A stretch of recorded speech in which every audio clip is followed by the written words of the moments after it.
الحمد لله الحمد لله رب العالمين. الحمد لله نحمده ونستعينه ونستغفره ونتوكل عليه ونعوذ بالله من شرور أنفسنا ومن سيئات أعمالنا. من يهده الله فلا مضل له ومن يضلله فلا هادي له.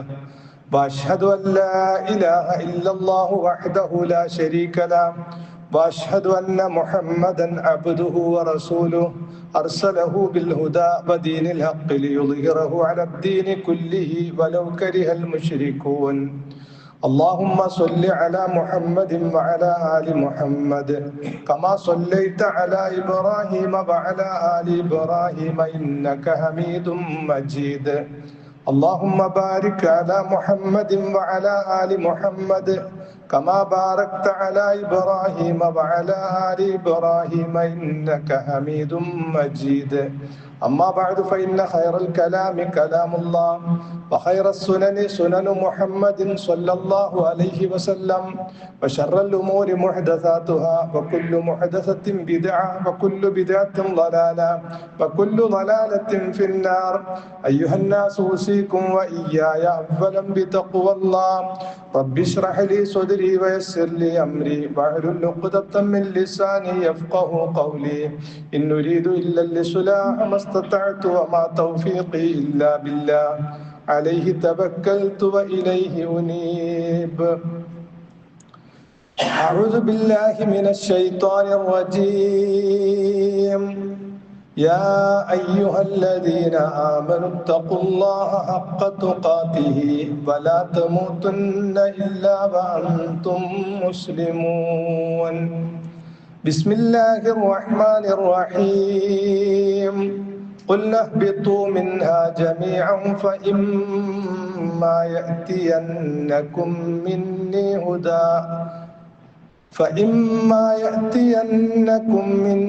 هدى فمن تبع هداي فلا خوف عليهم ولا هم يحزنون. ഏറ്റവും ആദരണീയരായ സത്യവിശ്വാസികളെ, വിശ്വാസിനികളെ, അള്ളാഹുവിൻ്റെ നിയമനിർദ്ദേശങ്ങളെ കഴിവിൻ്റെ പരമാവധി ജീവിതത്തിൽ പാലിക്കണമേ എന്ന് എന്നോടും നിങ്ങളോടും ഉണർത്തുകയാണ്, വസിയത്ത് ചെയ്യുകയാണ്. കഴിഞ്ഞ ആഴ്ചകളിൽ അള്ളാഹുവിൻ്റെ മഹത്വം, അവൻ്റെ അറിവ്, കഴിവ്, അള്ളാഹുവിൻ്റെ ഏകത്വം, ആരാധനക്കർഹൻ അള്ളാഹു മാത്രം തുടങ്ങിയ കാര്യങ്ങളാണ് നിർബന്ധ ജുമാ ഖുത്ബയിൽ നാം വിശദീകരിച്ചത്. ലോകത്ത് കഴിഞ്ഞുപോയ അമ്പിയാക്കളൊക്കെ വളരെ യുക്തിപൂർവം ജനങ്ങളെ അള്ളാഹുവിലേക്ക് ക്ഷണിച്ചവരാണ്. അതിൽ മഹാനായ അബുൽ അംബിയ എന്നറിയപ്പെടുന്ന ഇബ്രാഹിം നബി അലൈഹിസ്സലാം, മൂസാ നബി അലൈഹിസ്സലാം തുടങ്ങിയ ധാരാളം പ്രവാചകന്മാരുടെ പ്രബോധനവും അവർ ജനങ്ങളോട് യുക്തിപൂർവകമായി കാര്യങ്ങൾ വിശദീകരിച്ചതും ഒക്കെ ഖുർആൻ നമുക്ക് പറഞ്ഞു തരുന്നുണ്ട്. മഹാനായ ഇബ്രാഹിം നബി അലൈഹിസ്സലാം ജനങ്ങളെ അഭിമുഖീകരിച്ചുകൊണ്ട്, ഈ പ്രപഞ്ചത്തിലെ വ്യവസ്ഥകൾ ചൂണ്ടിക്കാണിച്ചുകൊണ്ട് അള്ളാഹുവിലേക്ക് ക്ഷണിച്ചത് നമുക്കൊക്കെ അറിയാവുന്നതാണ്. സൂറത്ത് അൻആമിലെ 75 മുതലുള്ള വചനങ്ങൾ.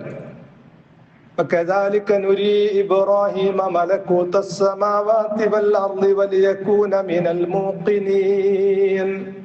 كذلك അപ്രകാരം നുരി ഇബ്രാഹിം നബി അലൈഹി സ്വലാമിനെ നാം കാണിച്ചു കൊടുത്തു മലക്കൂത്ത സമാവാത്തി വൽ അർദ്, ആകാശ ഭൂമികളുടെ അധികാര രഹസ്യം. അഭിക്കാണുന്ന രൂപത്തിൽ പ്രപഞ്ചത്തെ സംവിധാനിക്കുകയും മനുഷ്യരെ സംവിധാനിക്കുകയും ഭൂമിയെ സൃഷ്ടിക്കുകയും ഭൂമിയുടെ ആധിപത്യം മനുഷ്യന് നൽകുകയും ഭൂമിക്ക് ഡെക്കറേഷൻ പോലെ ഉപരിലോകത്തെ സംവിധാനിക്കുകയും എല്ലാം ചെയ്തതിന്റെ രഹസ്യം എന്താണ്, മലക്കൂത്ത്, അതിന്റെയൊക്കെ അധികാര രഹസ്യം എന്താണ് എന്ന് ഇബ്രാഹിം നബി അലൈഹിസ്സലാമിന് അള്ളാഹു ബോധ്യപ്പെടുത്തി കൊടുത്തിരുന്നു.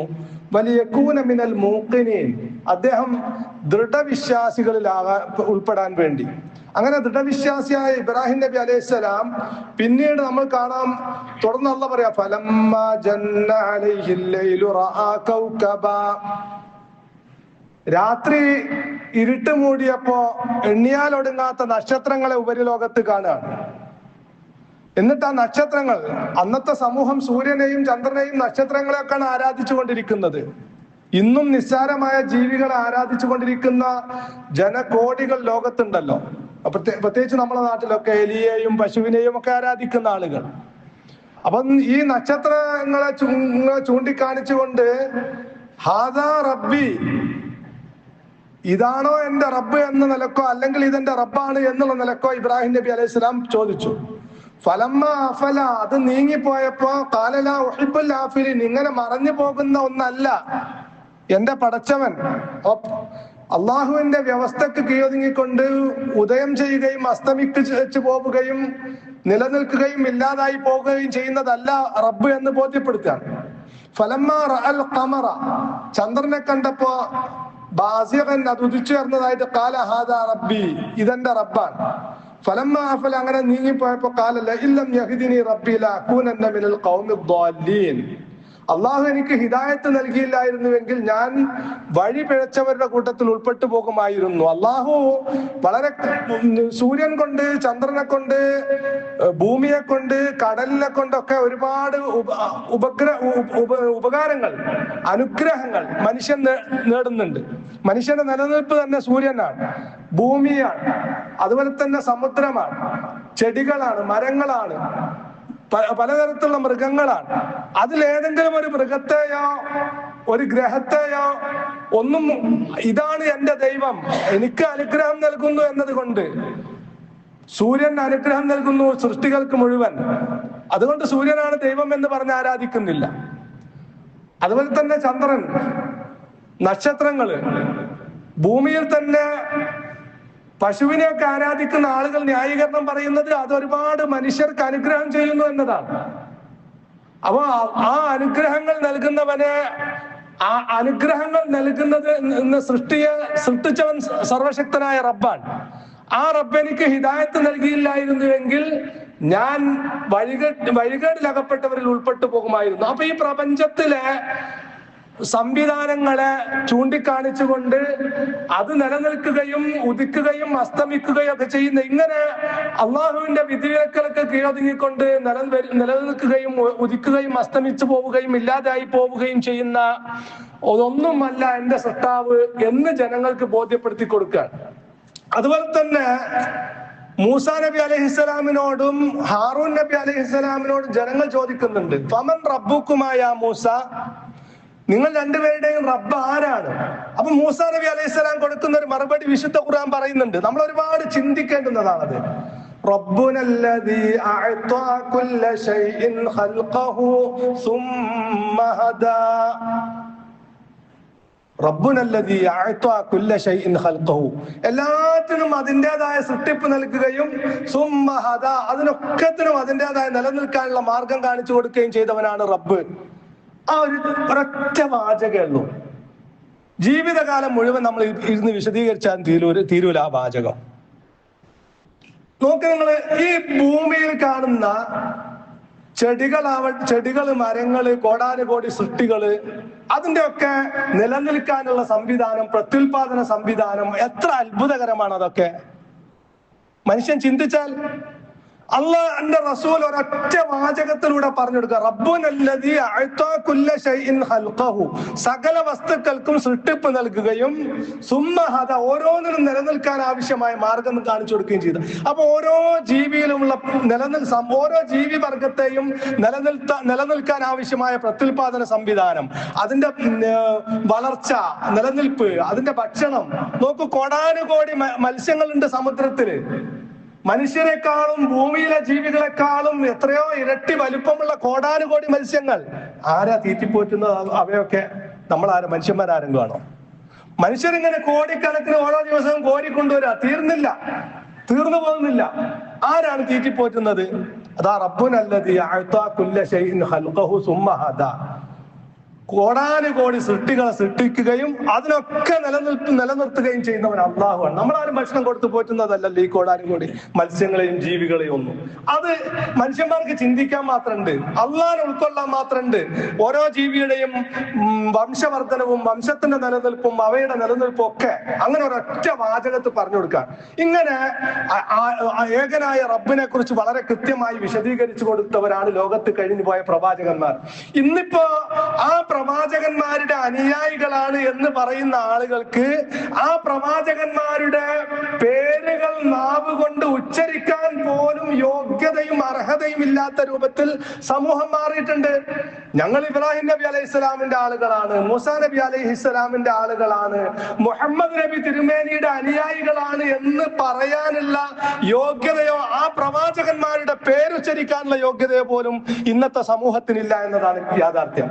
കാരണം ഈ പ്രവാചകന്മാരൊക്കെ അള്ളാഹുവിന്റെ അറിവും കഴിവും അള്ളാഹുവിന്റെ മഹത്വവും ജനങ്ങളെ ബോധ്യപ്പെടുത്തി ജനങ്ങളോട് പറയൂ, ഹസ്ബി അല്ലാഹ്, അല്ലാഹു മതി എനിക്ക്, അലൈഹി യതവക്കലിൽ മുതവക്കിലൂൻ, കാര്യങ്ങൾ ഭരമേൽപ്പിക്കുന്നവൻ അവനവന്റെ ജീവിതം ആരെയാണോ ഏൽപ്പിക്കേണ്ടത് അവനിൽ നിങ്ങൾ ഭരമേൽപ്പിക്കുക. അലൈഹി, അവന്റെ മേൽ, യതവക്കലിൽ മുതവക്കിലൂൻ, തവക്കുൽ ചെയ്യുന്നവൻ അവൻ അള്ളാഹുവിന്റെ മേൽ തവക്കുൽ ചെയ്യട്ടെ. അള്ളാഹു മനസ്സിലാക്കി കൊടുത്തു വളരെ കൃത്യമായിട്ട് ജനങ്ങൾക്ക്. എന്നിട്ട് ജനങ്ങളോട് പറഞ്ഞു, ആ അള്ളാഹുവിൽ നിങ്ങൾ തവക്കുൽ ചെയ്യേണ്ടത്, അള്ളാഹുൽ ജീവിതം അർപ്പിച്ചുകൊണ്ടാണ് നിങ്ങൾ ജീവിക്കേണ്ടത്. മാത്രമല്ല ജീവിതത്തിൽ മരണത്തെ മുമ്പിൽ കാണുന്ന സന്ദർഭത്തിൽ പോലും ഹസ്ബുനല്ലാഹ് വ നിഅമൽ വകീൽ, എനിക്ക് അള്ളാഹു മതി, കാര്യങ്ങൾ ഏൽപ്പിക്കാൻ അവൻ മതിയായവനാണ്, അവൻ എത്ര അനുഗ്രഹീതനാണ്. അതുപോലെ തന്നെ മറ്റൊരു സ്ഥലത്ത് പറഞ്ഞു വകഫാ ബില്ലാഹി വകീല, കാര്യങ്ങൾ ഏൽപ്പിക്കപ്പെടാൻ അള്ളാഹു മതിയായവനാണ്. അപ്പൊ അള്ളാഹുവിനെ വളരെ കൃത്യമായി ബോധ്യപ്പെടുത്തുകയും അള്ളാഹുവിന്റെ അറിവും അള്ളാഹുവിന്റെ കഴിവും അള്ളാഹുവിന്റെ കാരുണ്യവും ഇതൊക്കെ ബോധ്യപ്പെടുത്തി കൊടുത്ത് മരണം മുമ്പിൽ കാണുന്ന ഘട്ടത്തിൽ പോലും ആ റബ്ബ് മതി എനിക്ക് എന്ന് ജനങ്ങളോട് പ്രഖ്യാപിക്കുകയും അത് ജനങ്ങളോട് പ്രഖ്യാപിക്കാൻ വേണ്ടി പറയുകയും ചെയ്ത പ്രവാചകന്മാരുടെ പേര് നാവ് കൊണ്ട് ഉച്ചരിക്കാൻ പോലും യോഗ്യതയില്ലാത്തവരായി ഇന്നത്തെ സമൂഹം മാറിയിട്ടുണ്ട്. നോക്കണം നിങ്ങൾ. ഇപ്പൊ ബദരീങ്ങളെ കാക്കണേ, മുഹീദ്ദീൻ ശൈഖെ രക്ഷിക്കണേ എന്നൊക്കെ പ്രാർത്ഥിക്കാൻ, അതുപോലെ തന്നെ പാടുകയാണ്, കാക്കണേ ഞങ്ങളെ ശൈഖോരെ, നോക്കണം ഞങ്ങളെ മടവൂരെ, ഉങ്ങളെ തുണയല്ലാതൊരു തുണയും ഞങ്ങളിലില്ല പൂങ്കുവരെ എന്നൊക്കെ പാടുമ്പോ ഇവരെന്താണ് പറയുന്നത്?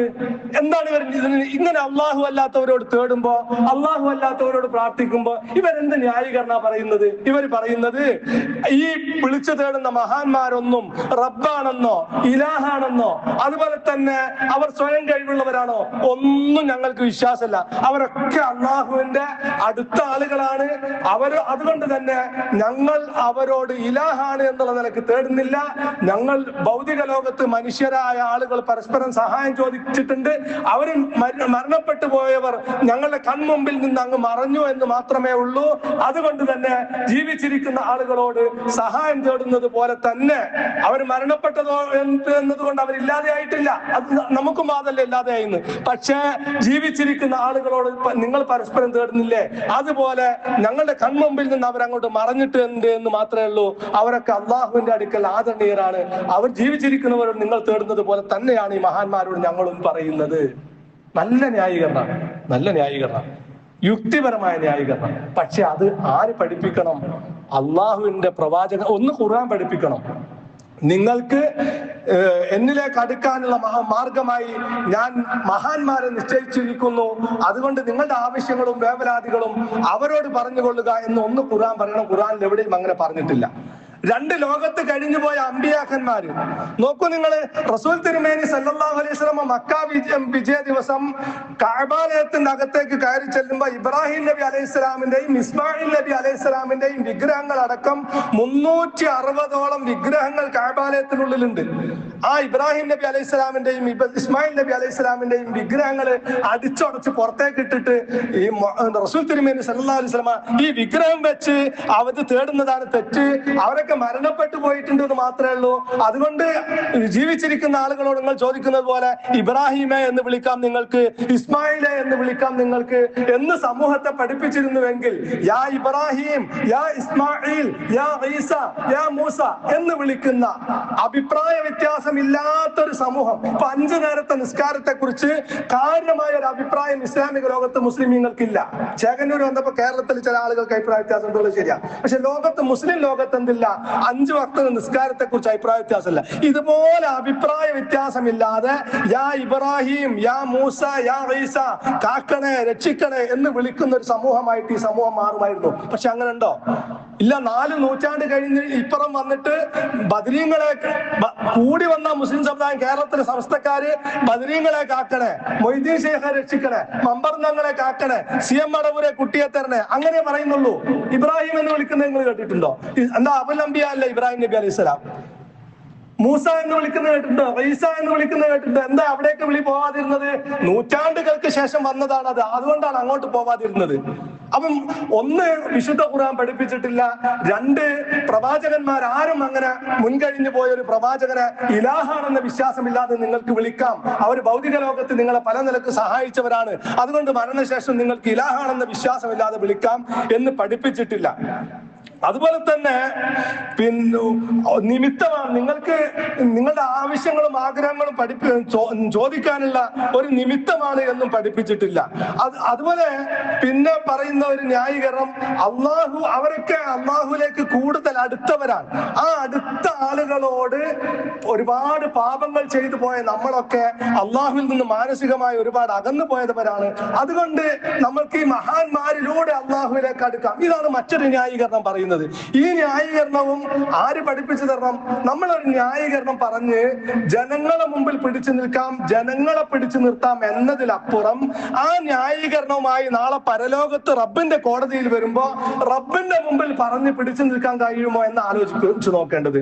ഇലാഹാണെന്ന വിശ്വാസമില്ലാതെയാണ് ഞങ്ങൾ തേടുന്നത് എന്ന് പറയുമ്പോ ഇലാഹാണെന്ന നിലക്കുള്ള ഒരു വിളിയും പ്രാർത്ഥനയും ഇലാഹാണെന്ന വിശ്വാസമില്ലാത്തൊരു വിളിയും പ്രാർത്ഥനയും, ഇങ്ങനെ 2 നിലക്കുള്ള പ്രാർത്ഥനയും വിളിയും പ്രവാചകൻ സല്ലല്ലാഹു അലൈഹി വസല്ലം പഠിപ്പിച്ചിരുന്നോ? നമ്മളെ സമൂഹത്തോട് ചോദിക്കണം, പുരോഹിതന്മാരോട് നമ്മൾ ചോദിക്കണം. ഇലാഹാണെന്നുള്ള നിലക്കുള്ള അള്ളാഹുവിനോടുള്ള ഒരു പ്രാർത്ഥന, ഇലാഹാണെന്ന വിശ്വാസമില്ലാതെ ബദരീങ്ങളെ, മൊയ്തീൻ ശേഖ, ഇബ്രാഹിമ, ഈസ, മൂസ എന്നുള്ള ഇലാഹാണെന്ന വിശ്വാസമില്ലാത്ത മറ്റൊരു പ്രാർത്ഥന ഇങ്ങനെ ഉണ്ടായിരുന്നോ ഇസ്ലാമിക സമൂഹത്തിൽ? സഹാബത്തിന്റെ അടുക്കൽ എന്തെങ്കിലും ഒരഭിപ്രായ വ്യത്യാസം ഇല്ലാതെ പ്രമാണങ്ങൾ സ്ഥിരപ്പെട്ടു വരില്ലേ? അവർ ന്യായീകരണം പറയുമ്പോ നാളെ പരലോകത്ത് റബ്ബിന്റെ മുമ്പിൽ പിടിച്ചു നിൽക്കാൻ പറ്റുന്ന ന്യായീകരണമായിരിക്കണം. അതുപോലെ തന്നെ അള്ളാഹുവിലേക്ക് അടുപ്പിക്കാൻ വേണ്ടിയാണെന്ന് പറയുമ്പോ അള്ളാഹു നമ്മളിൽ നിന്ന് അകന്നവനെന്ന് ആരാ പറഞ്ഞത്? അള്ളാഹു നിങ്ങളുടെ ജീവനാടിയേക്കാൾ നിങ്ങളിലേക്ക് അടുത്തവനാണ് ഞാൻ എന്ന് അള്ളാഹ് ഖുർആനിൽ നമുക്ക് പഠിപ്പിച്ചത്. പിന്നെ നമ്മളെ ജീവനാടിയിലേക്കാൾ നമ്മളേക്ക് അടുത്ത അള്ളാഹ് പിന്നെ അവർ അടുപ്പിക്കുന്ന ആളെന്തിനാ? അള്ളാഹ് ഖുർആനിൽ പറഞ്ഞതാണത്.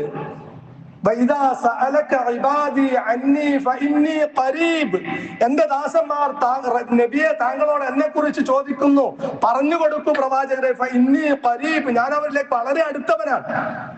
മറ്റാരേക്കാളും നമ്മളേക്ക് അടുത്തവരും മറ്റാരേക്കാളും നമ്മളെ അറിയുന്നവരുമായ അള്ളാഹുവിലേക്ക് അടുപ്പിക്കാൻ പിന്നെ വേറൊരാൾ ആവശ്യമുണ്ടോ? അപ്പൊ അടുപ്പിക്കുന്നവനാണെന്ന് ന്യായീകരണം പറയും. ആ ന്യായീകരണം ഈ പറഞ്ഞ രൂപത്തിൽ നാളെ പരലോകത്ത് റബ്ബിന്റെ മുമ്പിൽ റബ്ബ് ഖുർആൻ വെച്ച് വിചാരണ നടത്തുമ്പോൾ അവിടെ പിടിച്ചു നിൽക്കാൻ നമുക്ക് സാധ്യമല്ല, നമ്മൾ മനസ്സിലാക്കണം. മാത്രല്ല, ഈ തെറ്റുകളും കുറ്റങ്ങളും ചെയ്തു പോയാൽ നമ്മളോട് പടച്ചോൻ കോപിച്ച് നമ്മളോട് അകലുന്ന ആരാ പഠിപ്പിച്ച്? അള്ളാഹ് പഠിപ്പിച്ചിട്ടില്ല. നമ്മൾ മനുഷ്യർ എന്നുള്ളവർക്ക് ഒരുപാട് തെറ്റും വീഴ്ചകളും ഒക്കെ സംഭവിച്ചു പോകും. അള്ളാഹ് എന്നിട്ട് എത്ര സ്നേഹത്തോടു കൂടി അള്ളാഹ് ഖുർആനിൽ വിളിക്കുന്ന അറിയോ? ഖുൽ യാ ഇബാദിയല്ലദീന അസ്റഫൂ അലാ അൻഫുസിഹിം ലാ തഖ്നതു മിർ റഹ്മത്തില്ലാഹ്. ഖുൽ നബി അവരോട് പറഞ്ഞു കൊടുക്കുക, എന്താ അള്ളാഹ് വിളിക്കുന്ന അറിയോ? യാ ഇബാദി, എന്റെ ദാസന്മാരെ. ഇത് ആരെയാണ് വിളിക്കുന്നതെന്നറിയോ? അല്ലദീന അസ്റഫൂ അലാ അൻഫുസിഹിം, ഒരുപാട് തമ്മാടിത്തത്തിൽ മുഴുകിപ്പോയി അതിര് വിട്ട് ജീവിച്ചു പോയ എന്റെ ദാസന്മാരെ. അള്ളാഹ് സ്നേഹത്തോടെ വിളിക്കുന്നത്. തെറ്റുകളും കുറ്റങ്ങളും ഒക്കെ ചെയ്തു പോകുന്ന മനുഷ്യന്മാര് എത്ര സ്നേഹത്തോടെ അള്ളാഹ് വിളിക്കുന്ന യാ ഇബാദി അല്ലദീന അസ്റഫു അലാ അൻഫുസിഹിം ലാ തഖനതു മിർ റഹ്മത്തില്ലാഹ്. അള്ളാഹുവിന്റെ കാരുണ്യത്തെ തൊട്ട് നിങ്ങൾ നിരാശരാവേണ്ടതില്ല. തെറ്റു ചെയ്തവരോടൊക്കെ അള്ളാഹ് അങ്ങനെ കോപിച്ചിക്കാന്ന് ആരാ പറഞ്ഞത്? അതങ്ങനെ ആണെങ്കിലല്ലേ. മാത്രമല്ല റസൂൽ തിരുമേനി സല്ലല്ലാഹു അലൈഹി വസല്ലം പറയാണ്, ഇദാ തഖറബ അൽ അബ്ദു ഇലയ്യ ശിബ്റൻ, ഒരു ചാണ് എന്റെ അടുത്തേക്ക് ഒരു അടിമ അടുത്താൽ തഖറബ്തു ഇലൈഹി ബാഅൻ, ഒരു മുഴം ഞാൻ അവനിലേക്ക് അടുക്കും. ഒരു ചാണ് എന്നിലേക്ക് അടുത്താൽ ഒരു മുഴം ഞാൻ അവനിലേക്ക് അടുക്കും. അതുപോലെ തന്നെ ഇതാ തഖറബ ദിറാഅൻ, ഒരു മുഴം എന്നിലേക്ക് അടുത്താൽ തഖറബ്തു ഇലൈഹി ബാഅൻ. ഇതാ തഖറബൽ അബ്ദു ഇലയ്യ ശിബ്റൻ, ഒരു ചാൺ എന്നിലേക്ക് ഒരു അടിമ അടുത്താൽ തഖറബ ഇലൈഹി ദിറാഅൻ, ഒരു മുഴം ഞാൻ അവനിലേക്ക് അടുക്കും. ഒരു മുഴം എന്നിലേക്ക് ഒരു അടിമ എന്നിലേക്ക് അടുത്താൽ അവനിലേക്ക് ഒരു മാറ് ഞാൻ അടുക്കും. വൈദാ തഖറബ ഇലൈഹി വൈദാ അതാനി യംശി, അവൻ എന്റെ അടുക്കലേക്ക് നടന്നു വന്നാൽ അത്തൈതുഹു ഹർവല, ഞാൻ അവനിലേക്ക് ഓടി അടുക്കും. ഇതൊക്കെ അള്ളാഹുവിലേക്ക് അടുക്കാൻ തിരിയുന്ന ഒരു മനസ്സ് നമുക്കുണ്ടെങ്കിൽ അള്ളാഹു അതിലേറെ നമ്മെ സ്നേഹിക്കുമെന്ന് കാണിക്കുന്ന. ഇതിനിപ്പോ മൗലവിമാര് അള്ളാഹ് ഓടാൻ അറിയോന്നൊക്കെ ചോദിക്കും ചില മൗലവിമാര്. അതൊന്നും നമ്മൾ അള്ളാന്റെ റസൂല് പറഞ്ഞതാ.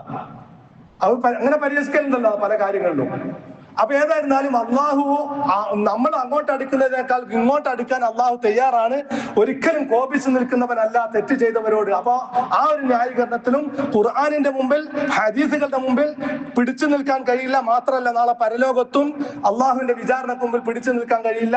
അപ്പൊ ജനങ്ങളെ ദുനിയാവില് വഴികേടിൽ പിടിച്ചു നിർത്താൻ പുരോഹിതന്മാർക്ക് സാധിക്കും ഈ ന്യായീകരണങ്ങൾ കൊണ്ടൊക്കെ എന്നല്ലാതെ നാളെ പരലോകത്ത് റബ്ബിന്റെ മുമ്പിൽ പിടിച്ചു നിൽക്കാൻ കഴിയില്ല എന്ന് നമ്മൾ മനസ്സിലാക്കുക.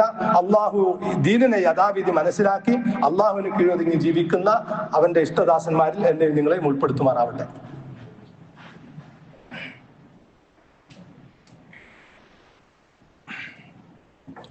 അൽഹംദുലില്ലാഹ് വസല്ലല്ലാഹു അലാ നബിയ്യിനാ മുഹമ്മദിൻ അഷ്റഫുൽ മഖ്ലൂഖീന റഹ്മത്തൽ ലിൽ ആലമീൻ വഅലാ ആലിഹി വസഹ്ബിഹി വഅലാ ജമീഇൽ അംബിയാഇ വൽ മുർസലീൻ വത്താബിഈന ലഹും ബിഇഹ്സാനിൻ ഇലാ യൗമിദ്ദീൻ ഇത്തഖുല്ലാഹ യാ ഇബാദല്ലാഹ്. ആദരണീയരായ സത്യവിശ്വാസികളെ, ഒരിക്കൽ കൂടി അള്ളാഹുവിന്റെ നിയമനിർദ്ദേശങ്ങളെ ജീവിതത്തിൽ പാലിക്കണമേ എന്ന് എന്നോടും നിങ്ങളോടും ഉണർത്തുകയാണ്, വസിയത്ത് ചെയ്യുകയാണ്. മഹാനായ ആദം നബി അലൈഹിസ്സലാമിനെ അള്ളാഹു ഭൂമിയിലേക്ക് അയച്ചപ്പോ അള്ളാഹു പറഞ്ഞു, ഖുൽന, നാം പറഞ്ഞു, ഇഹ്ബിത്തു മിൻഹാ ജമീഅൻ, നിങ്ങൾ ഇതിൽ നിന്ന് പുറത്തു പോവുക, സ്വർഗത്തിൽ നിന്ന് പുറത്തു പോവുക. ഫഇമ്മാ യഅ്തിയന്നകും മിന്നി ഹുദാ, എന്റെ അടുക്കൽ നിന്നുള്ള സന്മാർഗ സന്ദേശം നിങ്ങൾക്ക് വന്നെത്തുമ്പോൾ ഫമൻ തബിഅ ഹുദായ, ആ സന്മാർഗ സന്ദേശത്തെ ആര് പിന്തുടരുന്നുവോ ഫലാ ഖൗഫുൻ അലൈഹിം, അവർക്ക് ഒരു ഭയപ്പെടേണ്ടതില്ല, വലാഹും യഹ്സനുൻ, അവർ ദുഃഖിക്കേണ്ടതുമില്ല.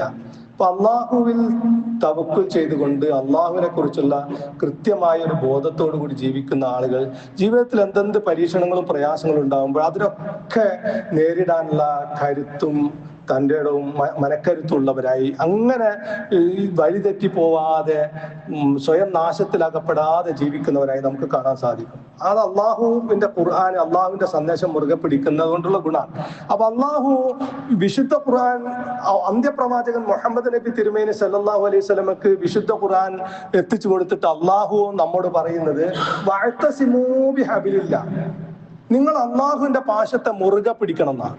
ആ പ്രയോഗം നിങ്ങൾ ശ്രദ്ധിക്കണം. വഅ്തസിമൂ ബിഹബിലില്ലാഹ്, അള്ളാഹുവിന്റെ പാശത്തെ നിങ്ങൾ മുറുകെ പിടിക്കണം എന്നാ. ഈ പ്രത്യേകിച്ച് അന്ത്യദിനത്തോടടുക്കുന്ന സമയത്ത് ബുഖാരി മുസ്ലിം ഒക്കെ റിപ്പോർട്ട് ചെയ്ത ഹദീസുകൾ നമുക്ക് കാണാം. ഈ അന്ത്യദിനത്തോടടുക്കുന്ന സമയത്ത് മനുഷ്യനെ കുഫറിലേക്ക്, ദൈവനിഷേധത്തിലേക്ക്, ധിക്കാരത്തിലേക്ക്, തമ്മാടിത്തരങ്ങളിലേക്ക് നയിക്കുന്ന ഒരുപാട് സംഭവങ്ങൾ ഉണ്ടാവും. ബുഖാരി മുസ്ലിം ഒക്കെ കിതാബുൽ ഫിത്തൻ എടുത്ത് വെച്ച് വായിച്ചു നോക്കിയാൽ നമുക്ക് കാണാൻ കഴിയാതെ മനുഷ്യനെ കുഫറിലേക്ക് നയിക്കുന്ന, മനുഷ്യനെ വഴികേടിലേക്ക് നയിക്കുന്ന ഒരുപാട് സന്ദർഭങ്ങളും സാഹചര്യങ്ങളും അവസാന കാലത്തോട് അടുപ്പിച്ചുണ്ടാകുമെന്നാണ്. അത്തരം സാഹചര്യങ്ങളിലൊക്കെ കുഫറിൽ അകപ്പെട്ടു പോവാതിരിക്കാൻ, ദൈവനിഷേധത്തില്, ദൈവധിക്കാരത്തില്, തമ്മാടിത്തരങ്ങളില്, ഷിർക്കില് ഒക്കെ ഒന്നും അകപ്പെട്ടു പോവാതിരിക്കാൻ അള്ളാഹുവിന്റെ ഖുർആൻ പഠിക്കുക എന്നതല്ലാതെ മറ്റൊരു മാർഗവും വിശ്വാസികളുടെ മുമ്പിലില്ല. ഇന്ന് നോക്കൂ, നിങ്ങൾ ഒരു മുഅ്ജിസത്ത് കാണിക്കുന്ന പ്രവാചകൻ നമ്മുടെ മുമ്പിലില്ലല്ലോ. പകരം ഖുർആൻ ഉണ്ട്. ആ ഖുർആൻ പഠിക്കുക എന്നുള്ളതല്ലാതെ മറ്റൊരു മാർഗവും നമ്മുടെ മുമ്പിലില്ല.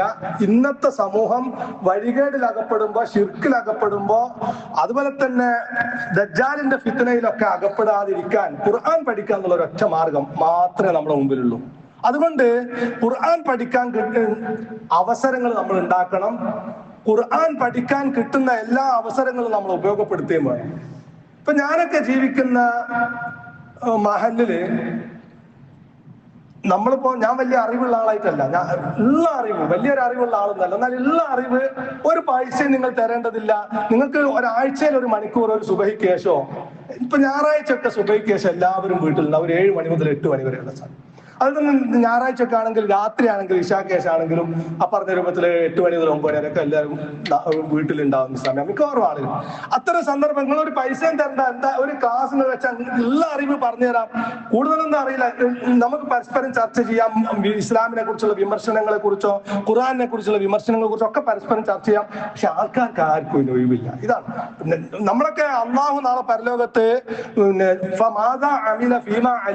നീയൊക്കെ പഠിച്ചത് കൊണ്ട്, ഞാൻ തന്ന അറിവ് കൊണ്ട് നീ എന്താണ് ചെയ്തത് നല്ല ചോദിക്കും.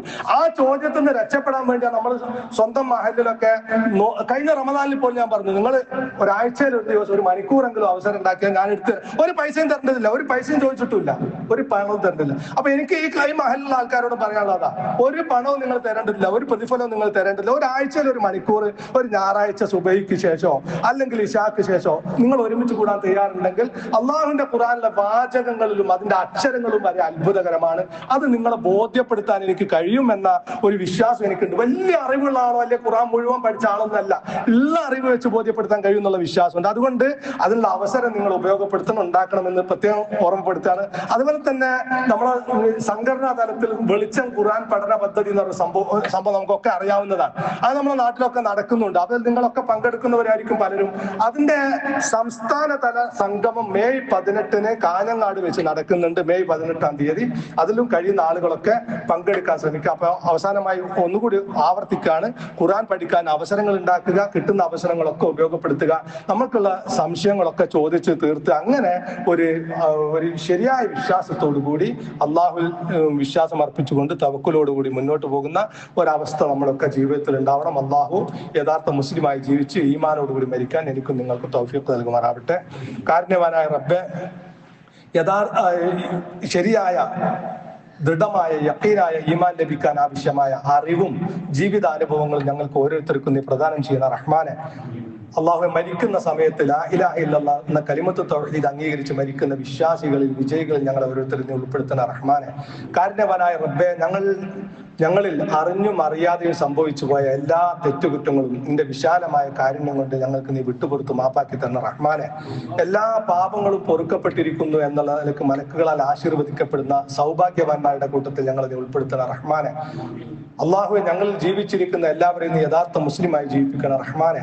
ഞങ്ങളിൽ നിന്ന് വിട പറഞ്ഞു പോയിട്ടുള്ള ആളുകളുടെ ബർസഖി ജീവിതം നീ സ്വർഗീയമാക്കി കൊടുക്കണം റഹ്മാനെ. അവരെയും ഞങ്ങളിൽ നിന്നിന്റെ ജന്നാത്തുൽ ഫിർദൗസിൽ ഒരുമിച്ച് കൂട്ടുന്ന റബ്ബേ. അള്ളാഹുവെ, ഞങ്ങളുടെ മാതാപിതാക്കൾക്ക് നീ പാപമോചനം നൽകണം റഹ്മാനെ.